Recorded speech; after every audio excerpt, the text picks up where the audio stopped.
It's a terrible thing, I think, to wait in life until you're ready. I have this feeling now that actually no one is ever ready to do anything. There's almost no such thing as ready. There's only now, and you might as well get ready to do it. Generally speaking, now is as good a time as any.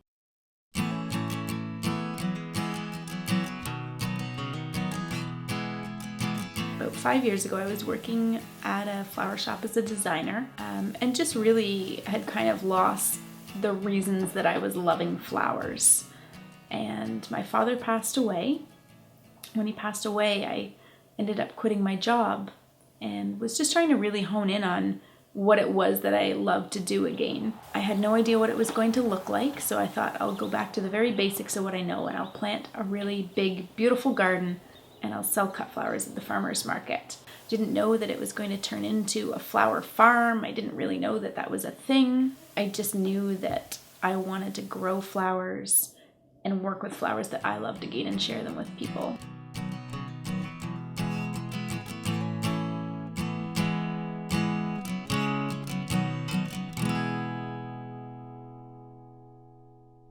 It's a life that's filled my bank account, and it's emptied it just as quickly. It's connected me to incredible souls in many countries, and it's cracked my little corner of the world wide open. The tulips were probably maybe the most exciting thing to happen to me this season, because it's the first thing that made me feel like maybe I'm a real farmer. Maybe I can do this. Oh my gosh. This is like the most gorgeous thing. This was our first year having a hoop house.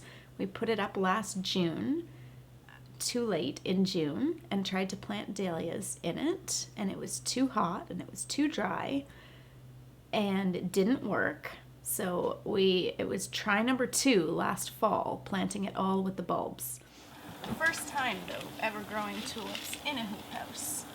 Never done it before, didn't know what to expect, thought I planted them too deep. I was worried I waited too long to harvest them. But they're amazing.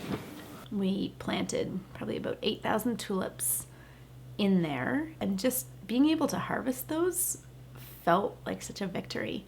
Harvesting all of these gorgeous long stem parrot tulips and different incredible varieties out of the hoop house just really felt like, wow, maybe I can grow things for a living. Maybe this will be okay.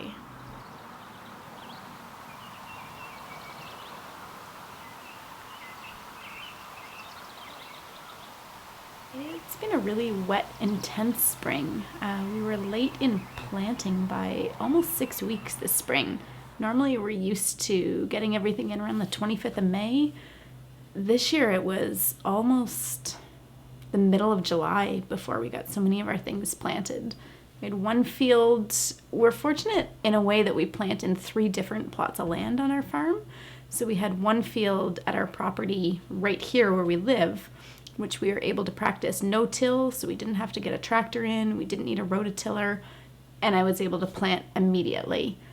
And everything there did so well. It's the first year that I've ever planted seedlings and never had to water them once. Not even water them in when they were transplanted, because we were getting the rain every other day. So we had one field that did beautifully. We had one field that's completely underwater, that was about 6 inches underwater for weeks and weeks, that there was no way we were ever going to get that planted. So that was a bit of a wrench in our plan, because we maximize our space. And then we'll be laying our annuals out here, and possibly in the fall, I'm hoping, depending on how ambitious we are, putting up a hoop house over here. So I want this to be kind of the permanent spot where we start to grow the farm. For the longest time there was water running through it, almost a mini creek. We couldn't get tractors in to plow because it was too muddy. So there was no getting it tilled, so it really was just waiting. But at the same time, it was trying to figure out where to put everything, because we've lost one of our fields to being underwater. So the crops that we were able to get in the ground early in our no-till field were doing beautifully. No maintenance on those whatsoever, but just total waiting game of lots of plants in trays and babying things along and plants outgrowing their pots while we waited and transplanting over, and just hoping that we could get the field dried out enough to get a tractor in and get everything tilled. Brown hair? No. Maya, have you seen Morgan? So they had Everything just. So May Long weekend was just general insanity. And just when I thought that I had survived May Long weekend, I took a little drive to my mother-in-law's house 2 minutes down the road to drop off flowers and thank her for helping me survive the May Long weekend and thank her for all of her hard work. And on my way home from dropping off the thank you gift, maybe 500 feet from our house, I hit a deer with our truck and totaled our truck, which was unexpected. I got home and phoned my mother-in-law and said, just remember 10 minutes ago when we were talking about how at least the long weekend couldn't get any worse, at least it was over? I just totaled my farm vehicle. So I think maybe now we can say that it can't get any worse for the May Long weekend. So a little bit of an unexpected hitch.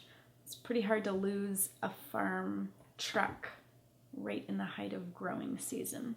Was not anticipating that. Got about 20 minutes to get these slammed in. I've got to go pick up a different rental van. I've learned that as a self-employed person, it's nearly impossible to get financing for anything. So we were really trying to figure out what we were going to do.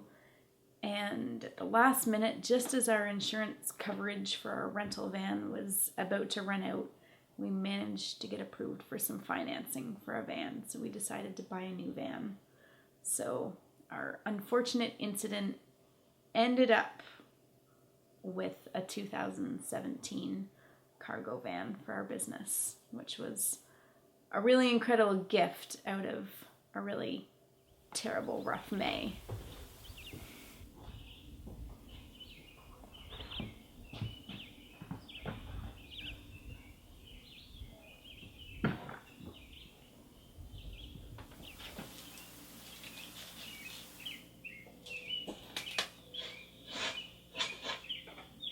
We prep for our farmer's market. We do a market every Sunday.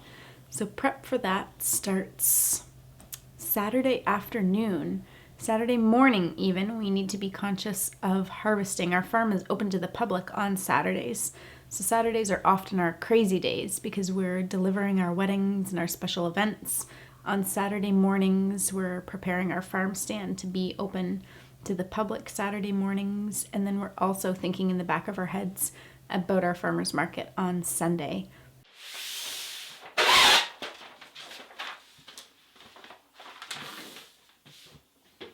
It's always our best laid plans that on Saturday afternoon we'll prepare everything, but because we are open to the public on Saturdays, sometimes those plans change a little and we work around what the customer needs are. So oftentimes we close the doors and put out the closed sign at 6 o'clock, and we run back to the studio and we'll start harvesting again for our farmer's market on Sunday, do a full harvest on Saturday night, and then depending on how tired I am and how late I'm willing to work, we will prepare the bouquets on Saturday night.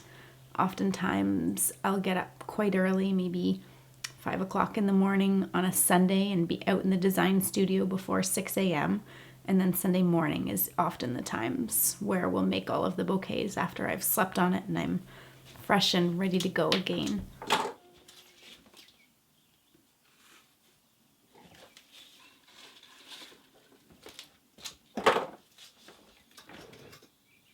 We'll make all of our beautiful bouquets out of the fresh harvest, and then we'll get the van loaded up and we'll be leaving here before 8 a.m.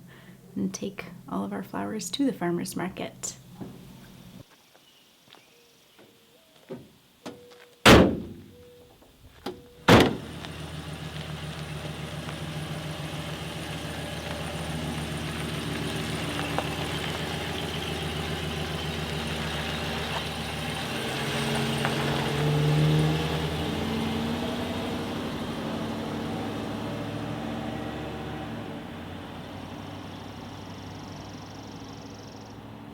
setup is always a little bit chaotic. When we get to the market, it's always a matter of trying to throw everything out of our vehicle and get out of everybody else's way. And then I often wonder, how did we fit all of that in the vehicle? From there, we'll sort out all of the props that we bring. We really try to set up a European-style farmers market display. I'm very inspired by markets in Europe with lots of wooden crates and lots of tiered displays. Just something a little more special, so we try to offer that, which is wonderful, but also a big setup in the morning. Takes a lot of time. So we'll haul all our wooden crates around, we'll get our display set up, get our fresh flowers into our display. Usually takes about an hour and a half. And then we're ready to greet customers at 10 a.m. with all of the fresh flowers.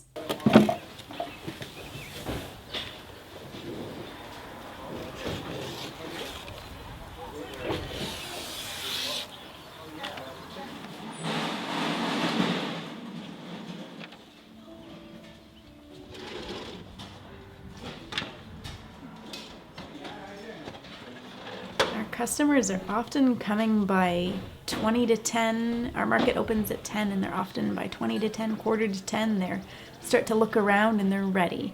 We're really fortunate. We have an amazing group at the market that usually by 11 or 11:30 most of our items are sold out.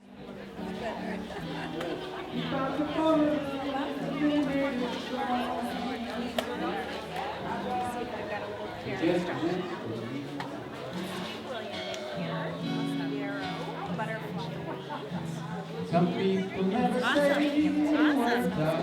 Thank you so much. It's not their style. We have our busiest rush between 10 and noon, and then we're there at the market from noon until 2 o'clock. And things get a little less chaotic after 12, but our customers are usually lined up and ready to go right at 10 for the best selection.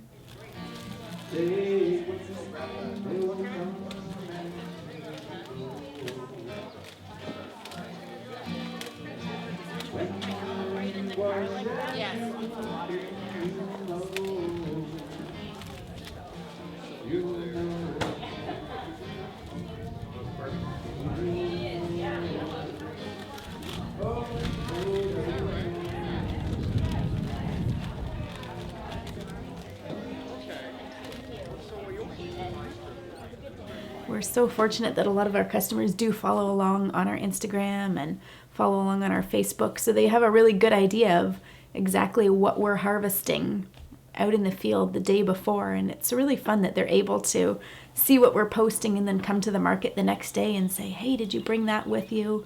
Did you cut that today? Feels like a really neat way to be connected to our customers, actually. They know in real time what's happening on our farm. They know what to expect from us. And they know that the flowers they're buying are fresh. They're seeing us post it as we cut it right out of the gardens. Zinnias, do you have any? I have them just in mixed jars. The stem length isn't long enough for me to do them in bouquets, and the quantity isn't enough that the plants produce. So I was able to put them in the mixed jars. Hold on. There's like 4 stems of loose ones that didn't make it in the jars. Spares. Alright, can I scoop those from here? Sure.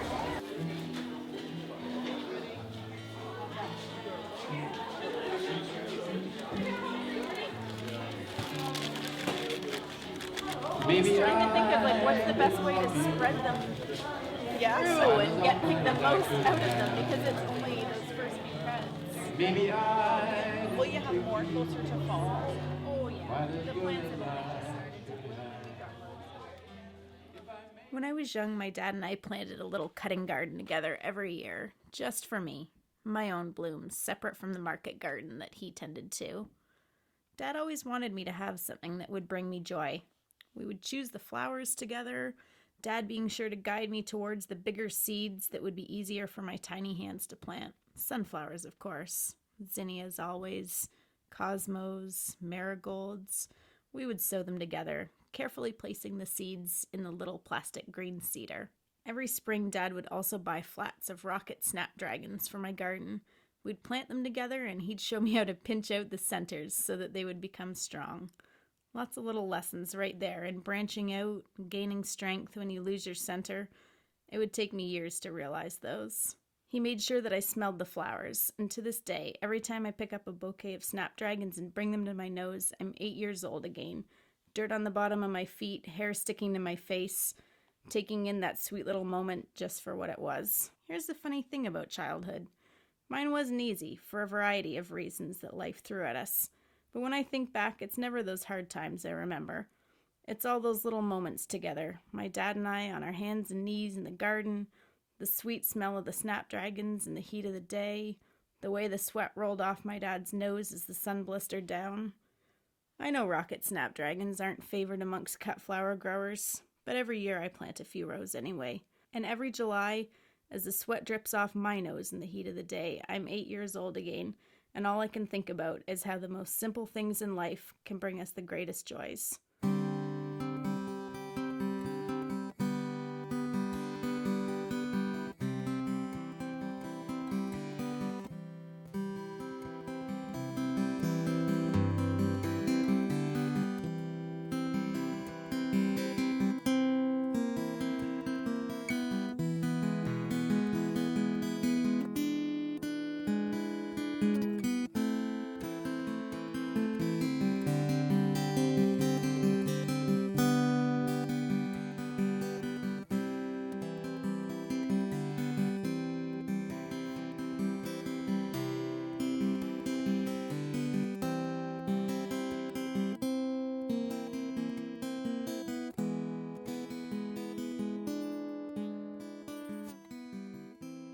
The heat that we finally got in the summer was a total blessing. The spring started off so late, and it was cold and it was rainy, and then all of July was rainy, and it was great in that for once in our lives when we were transplanting our crops, we never actually had to water any of our seedlings in. It's the first time that we just put seedlings in the ground, and that was that.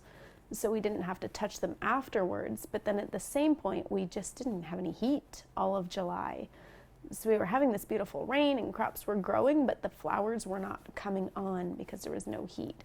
So August was really wonderful when the heat finally started to hit. It seemed like that's what we've been waiting for. The sun's out and the field flowers are starting to pop. Hell yes. This is the time of year we've waited so long for. So much spring work, so much waiting.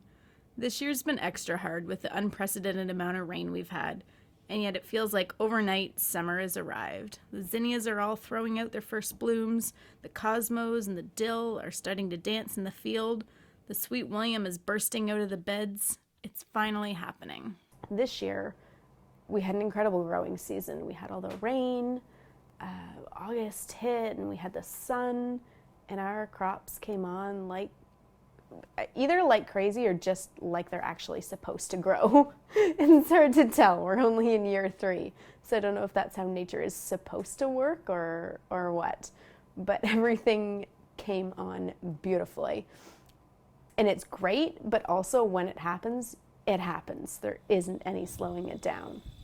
Just 1 week out of necessity, out of having 300 sunflowers just all popping on a Sunday night, and thinking, well, our farm stand flower market doesn't run till Friday, and this is all happening on a Sunday night. What are we going to do with this? So we thought, let's just start hosting some really fun midweek sales. And it turns out our customers love them. Our customers were happy to self-serve. We would just wrap up all the flowers ahead of time, set everything up in the farm stand. Everything had one set price. Cash box was out, and our customers loved just being able to drive out, grab a quick bunch of flowers, leave the money in the cash box, and go. So it ended up being a really fun way for us to share the extra bounty with the customers and keep our early week sales strong without competing with the really excellent flower market that we're hosting on the weekends.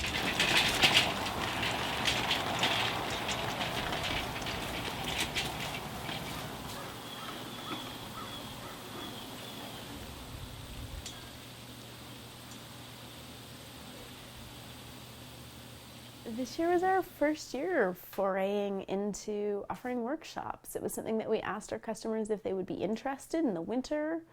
A bit scary for me because I am a behind the scenes person, so the thought of like actually standing in front of a group of people and teaching them and talking about like here's what we do and here's how we do it is tricky for me because I just kind of know what we do and I just do it. I feel like the first year is always a freebie because anything you grow, you're like, wow, that was great, it grew. Our second year, we had the drought last year, and that was just ridiculously brutal. Made me kind of just reconsider my entire life in the winter because I was like, we need to pay our mortgage somehow. So lots of contemplation, lots of different ways that we sort of changed our business and re-geared what we did so that I could pay my mortgage and could have a business. And then this year feels like this is the year where we're going to have a business, we're going to do this. And we're having successes, and we're harvesting 2,000 sunflowers a week, and we have a hoop house full of dahlias. So that's a little bit kind of about our farm and what we grow and how it's expanded. Today we braved the heat in what felt like 40+ degree weather to share our farm for the afternoon with an incredible group of women. Christina and I hosted a flower arranging workshop today at the farm. We've been planning these workshops since a coffee date in January. When we pictured this beautiful September date, we were thinking about crisp fall temperatures, foliage, all the beautiful autumn moments. Instead, we had scorching heat like we haven't seen all summer. The amazing thing, it didn't matter. We had an incredible time. We drank lots of water, we ate pastries from wheat and poppy, we talked flowers, family, finding work-life balance. We walked around the farm and Christina led us in a design demonstration. I harvested a fall palette as well as a summer one, and it was so much fun to see the attendees choose their blooms. What a total gift it is to be able to share our space with fellow flower lovers. Yeah. Early on. Or else it gets over. Yeah, that's awesome. You just like keep One trick with the flowering cabbage too is I kind of just stroke it out a little bit. Sometimes if it's straight up and down, you can just gently kind of peel back that cabbage into almost like a little rosette. Yeah. So I think we'll probably do a different color palette.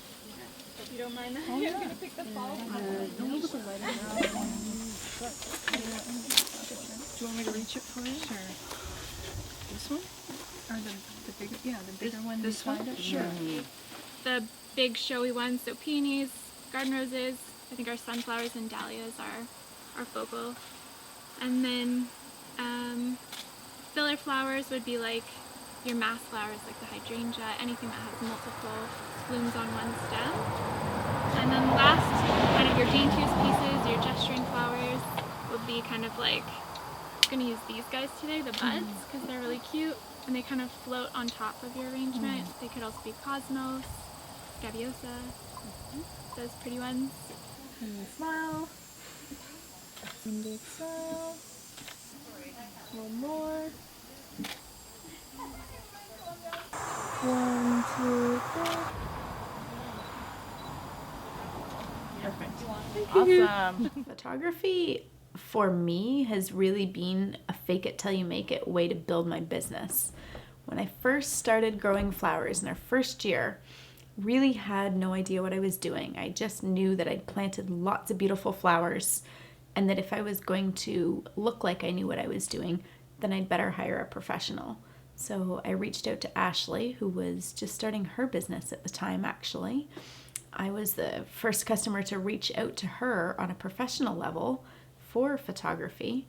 And she came out to the farm and she took really just incredible shots of our farm and of our flowers and of myself working with them. And we were able to post all of these photos online, and it was just such a beautiful way to show people what we were doing.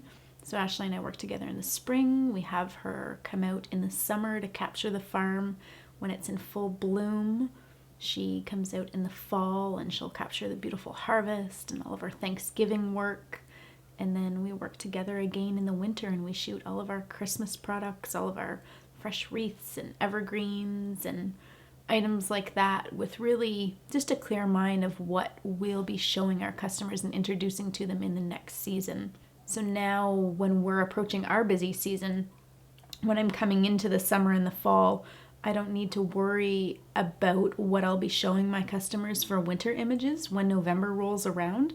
Ashley and I have shot already a batch of beautiful photography last December that we'll be able to release this November to our customers. That's really gorgeous work that showcases what we do. So we really have worked hand in hand to create our content and to just kind of be mindful of what our customers will want to see from us in the upcoming seasons.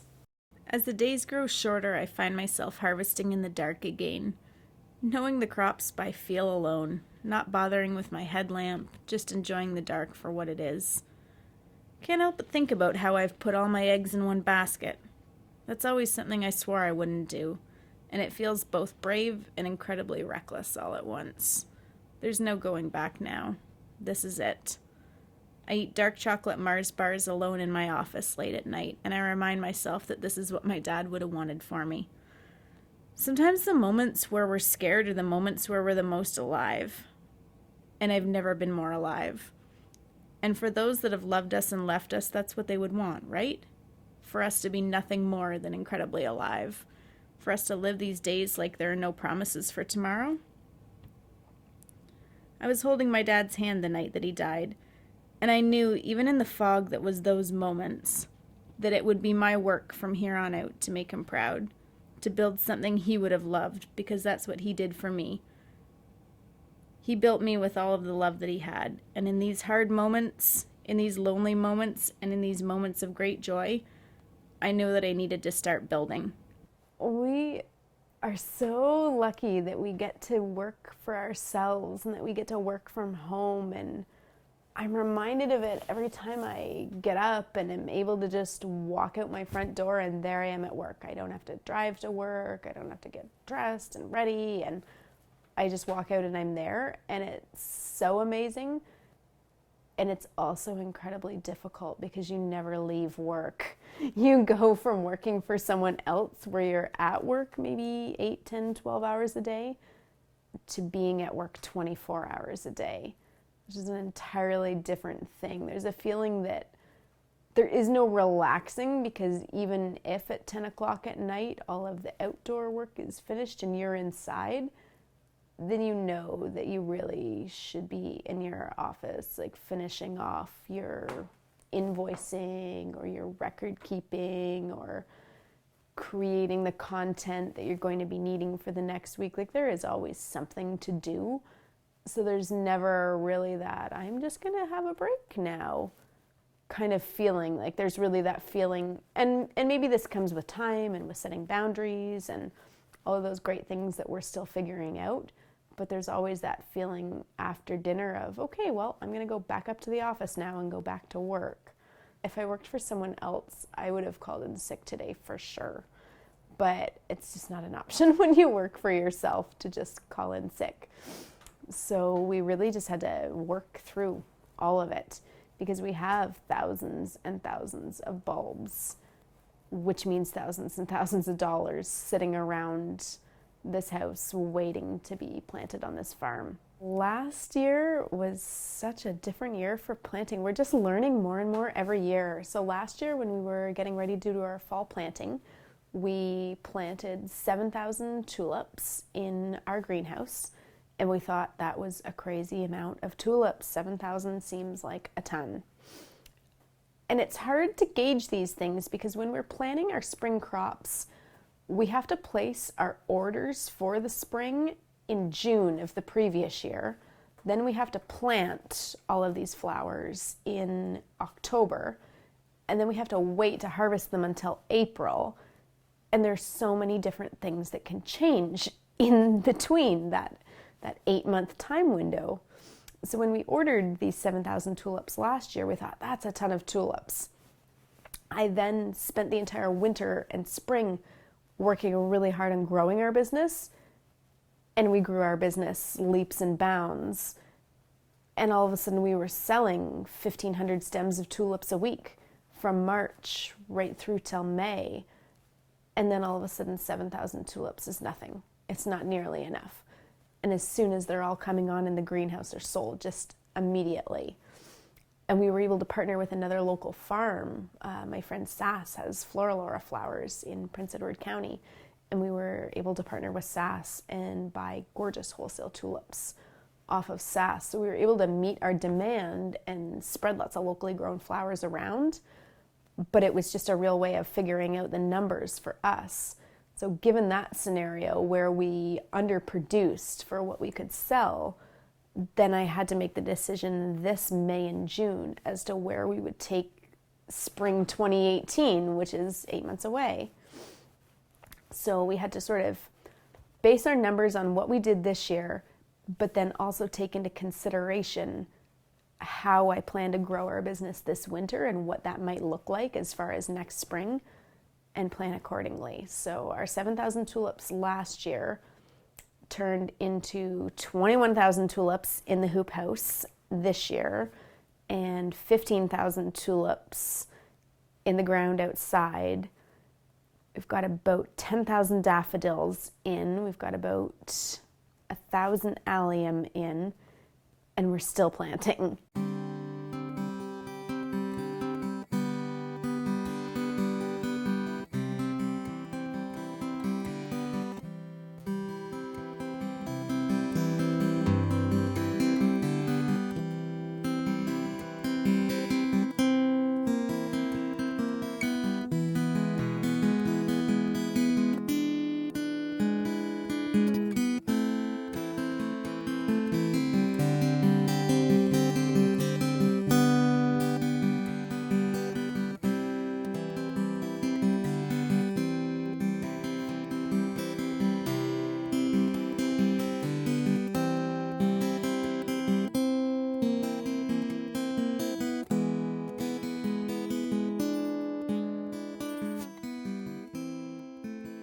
We do Christmas a little bit differently at the farm here than a lot of folks do in retail. So I'm really looking forward to sharing that with customers this year.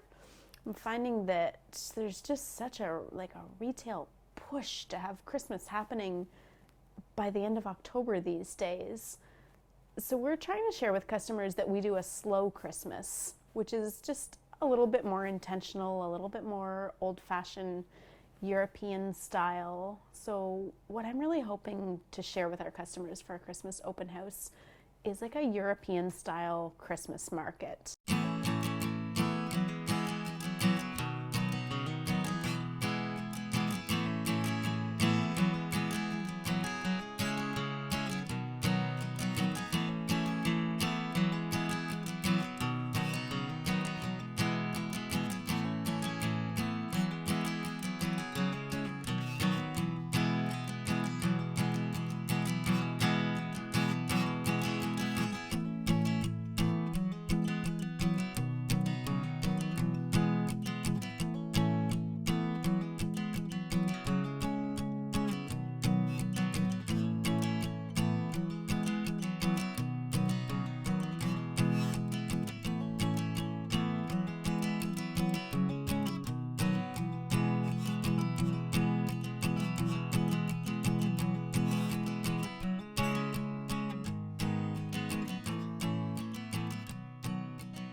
Today's capture, my amaryllis collection. It was an accidental collection.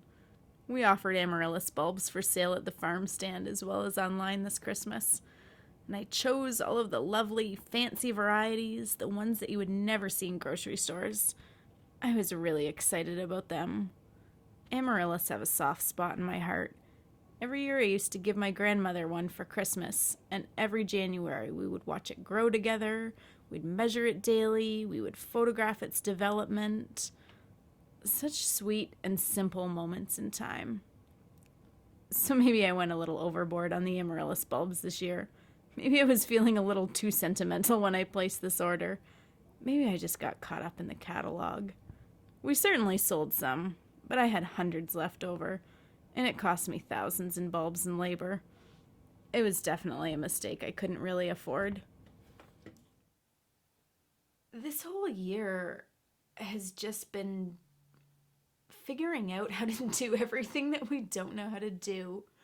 It's really great and really awkward just learning everything.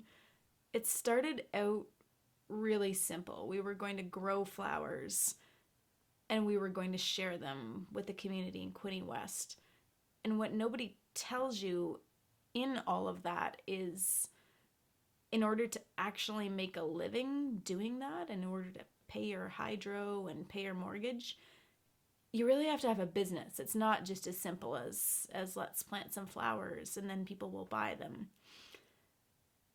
So the problem with that is actually learning how to run a business. It turns out, you have to learn how to be an employer. You need to learn how to do your book work. Just so many learning opportunities. You need to be the marketer. You need to be the face of your business. And all of that takes time.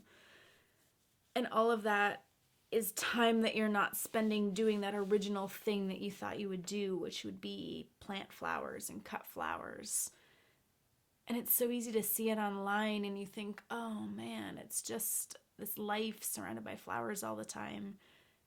And it's just more like 90% physical labor and chasing paper around and figuring your life out. And then 10% is like, yes, we have all of these incredible flowers.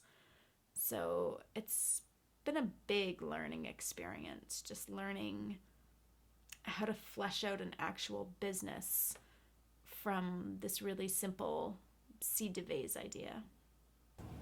We've been working on really offering our customers locally grown flowers further than just our season of April through October.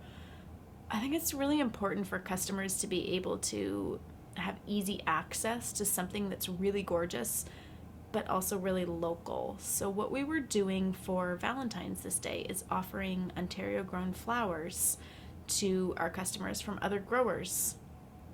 It's been really amazing working with these other growers.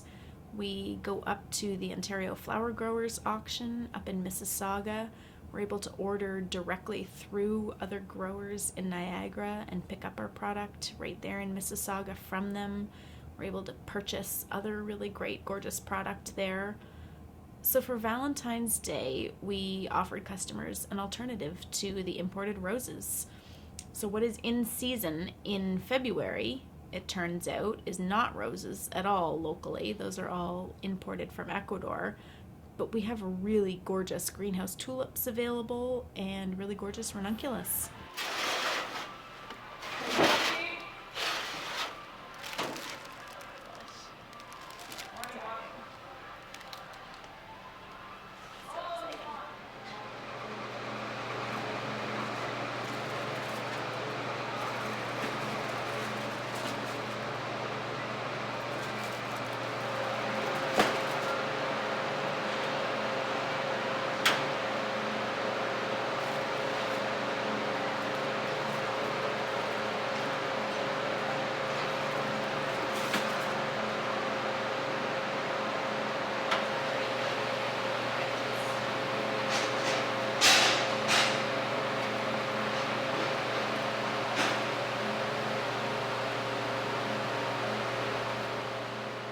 It's always early days. We have to get up when we go to the flower auction. We get up around 3:30 in the morning.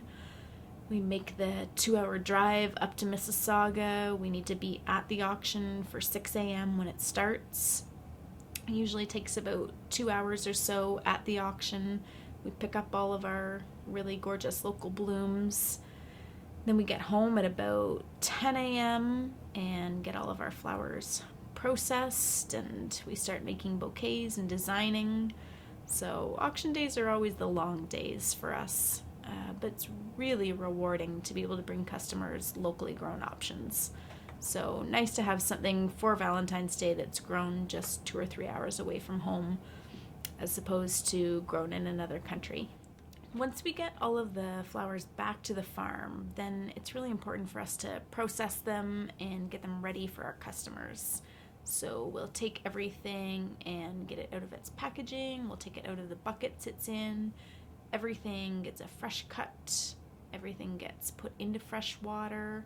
Some of the flowers need to stay out of the cooler to open up a little bit longer. Some of the flowers need to go right into the cooler right away, like tulips, where they like to be kept cold. So we'll get everything processed and conditioned, and we usually let the flowers drink up for a couple of hours in their fresh water before we start working with them and start designing with them, which is sort of similar to when we're processing our flowers here. Usually when we have our own flowers on the farm, we'll have our buckets of water all ready on harvest days. So we'll get the buckets ready. We'll have floral preservatives in some of the buckets for the flowers that need them, the flower food, and we'll get harvesting. And basically, as soon as the flowers are cut out of the field here, they're going right in those buckets of fresh water. We'll let them drink up for a couple of hours, and then we get designing with them again. Here's where it all begins. 1 acre of farm-grown flowers starts small. It starts with thousands of seedlings pushing their way through the dark, full of promise. Every year brings new challenges with it, and every spring we wash away last year's worries and we begin again. These little seedlings will provide us with a full summer of blooms.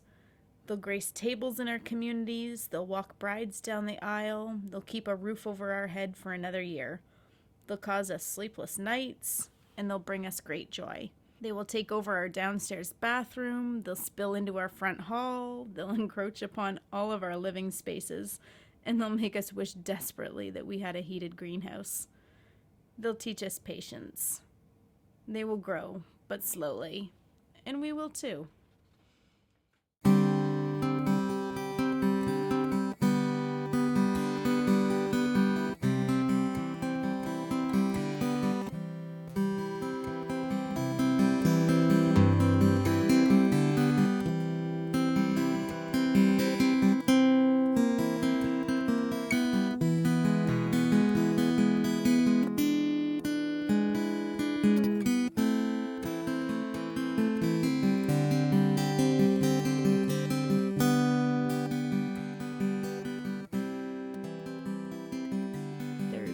Planning that goes into these things, lots of online promotions, hoping that friends will share it on Facebook or on Instagram, and just really not having any way to gauge it. And we were just totally blown away. Our event started at 9 a.m. and our first customers were here at 8:15 in the morning. And we just had lineups all day long. I've never seen anything like it. Our customers were having to park like a kilometer down the road almost and walk up to the farm. Just lineups all day to get in the farm stand to be able to grab some locally grown flowers. And I think what amazed me the most was just how kind people were. So much waiting in line. I mean, we're a small farm and a small team, and we had so many people coming to visit. And everyone was just so sweet and so patient. People were grabbing lunch and treats at the bakery. They were wandering around the farm. They had that chance to see the tulips growing in the hoop house. It was just a totally incredible day. And we think at the end of the day we had close to 400 people or more come through the farm, which is huge for such a tiny place just outside of town. So totally blew away any of our expectations. We were amazed and also totally sold out of flowers by the time the day was done. This is the moment I've been waiting 8 months for. Farming is nothing if not a mix of forced patience, perennial optimism, and steely nerves. It's a lot of trial and it's plenty of error. But here we are, the first full harvest of tulips out of our greenhouse today. Last year in June, we took a big gamble. And by we, I mean me. I ordered thousands and thousands of bulbs to plant in the fall for abundant spring blooms. But here's what we don't talk about. Here's the behind-the-scenes balance. We couldn't afford those bulbs. Spring crops all have to be paid 8 months before they'll ever bloom, and we didn't have the money. We couldn't get a loan from the bank either. 2 years ago, I sold a small piece of my father's property. That money was our safety net, and I spent every dime of it on these bulbs. And it didn't feel safe, and it was exactly what I promised myself I would never do. I literally invested everything that I had into this farm, and I was scared, and I still am many days. We can plant and we can plan, but we're still at Mother Nature's whims. Our growth almost feels kind of emotional in our business. I mean, a year ago we had 8,000 tulips in our hoop house, and we thought, oh man, like, look at us go. We are farming. And I look back on it now and I feel like, oh, we knew nothing. And a year later, we've literally put every dime that we have into the crops that we're growing now, and we have 21,000 tulips in that greenhouse. And there's moments where it's a physical feeling of stress. I mean, nothing's ever easy. Like, we planted all these tulips and we hope for the best, and we put these 21,000 tulips in the greenhouse, and still maybe only 3/4 of them came up. So we've had some growing issues and we're not quite sure why some of them didn't work. And it's one of those things where you just plan for the best, and then you just wait and see what happens. So it's almost like this emotional, like, physical relief when, after all of this planning, all of this financial stress, when all of it culminates in actually harvesting the most exceptional flowers. I'm not even sure that I have the words for how that feels. Like, it literally just feels like we are harvesting dreams, and I just feel so fortunate for all of it. I feel fortunate that nature is making this happen for us. I feel incredibly fortunate that we have a customer base that is supporting this ridiculous, crazy, stressful dream. Just the fact that we have a customer base that would support us tripling a crop is huge, and just a total gift.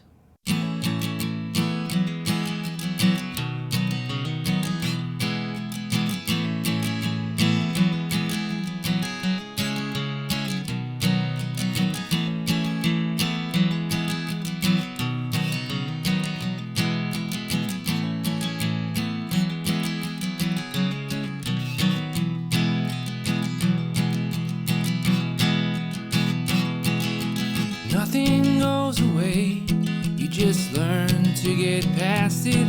You find another way to carry on. And time again, you shuffle up some static when all you're trying to do is to safely get back home.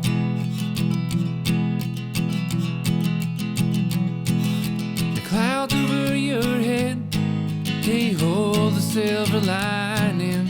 I feel that what you're feeling is no surprise. You're good at painting pictures of clear and sunny skies. Not even the weatherman could see the storm that's in your eyes.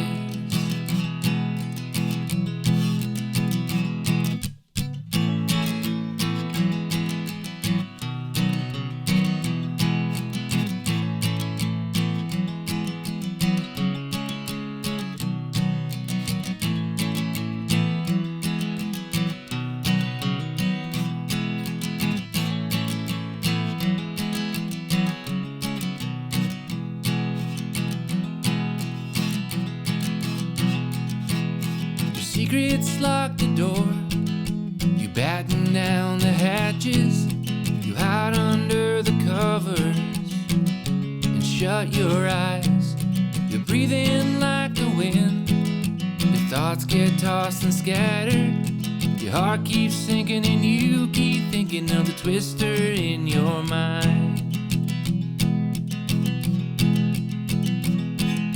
The clouds over your head, they hold a silver lining. I feel that what you're feeling is no surprise. You're good at painting pictures of clear and sunny sky.